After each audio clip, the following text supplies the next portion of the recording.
យុវជនខេត្តតាកែវប្រមាណ 1400 រូបជួបជុំគ្នាក្នុងវេទិកាពិភាក្សានិងបង្ហាញជំនឿជឿជាក់ថាសម្ដេចធិបតីជាក្តីសង្ឃឹមរបស់យុវជនគ្រប់រូបកាលពីព្រឹកថ្ងៃទី6 ខែមិថុនាឆ្នាំ 2026 ខេត្តតាកែវត្រូវបានជ្រើសរើសជាខេត្តគោលដៅទី 17 ក្នុងការរៀបចំវេទិកាពិភាក្សាជាមួយយុវជនក្រោមការចង្អុលបង្ហាញដ៏ខ្ពង់ខ្ពស់ដោយផ្ទាល់ពីសម្ដេចមហាបវរធិបតីហ៊ុនម៉ាណែតអនុប្រធានគណៈបកប្រជាជនកម្ពុជានិងជាប្រធានយុវជនគណៈបកថ្នាក់កណ្ដាលវេទិកានេះបានប្រព្រឹត្តទៅក្រោមអធិបតីភាពឯកឧត្តមបណ្ឌិតជ្រុនថេរវត្តអនុប្រធានយុវជនគណៈបកថ្នាក់កណ្ដាលនិងជាប្រធានគណៈប្រចាំការនៃគណៈអចិន្ត្រៃយ៍យុវជនគណៈបកថ្នាក់កណ្ដាលដោយមានការចូលរួមពីឯកឧត្តមវៃសំណាងប្រធានគណៈកម្មាធិការគណៈបកខេត្តព្រមទាំងថ្នាក់ដឹកនាំសមាជិកយកកនិងសមាជិកយុវជនគណៈបកសរុបប្រមាណ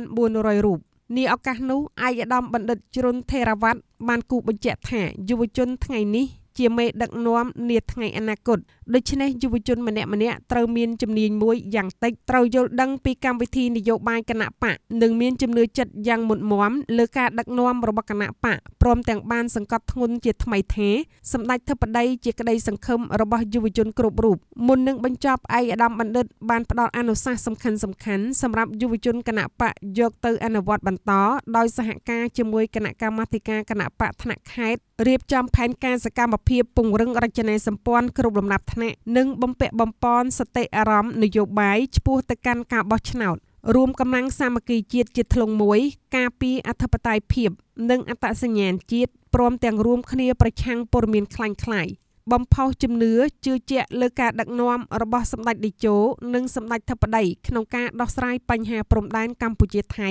ព្រមទាំងរួមគ្នាធ្វើពហិការចំពោះទំនិញបរទេសឈ្លានពាននិងលើកទឹកចិត្តការប្រើប្រាស់ផលិតផលក្នុងស្រុកជំរុញការអនុវត្តសេចក្តីសម្រេចរបស់គណៈបកស្តីពីផែនការឆ្ពោះទៅកាន់ការបោះឆ្នោតជ្រើសរើសក្រុមប្រឹក្សាឃុំសង្កាត់អាណត្តិទី 6 ឆ្នាំ 2027 ឲ្យទទួលបានជោគជ័យ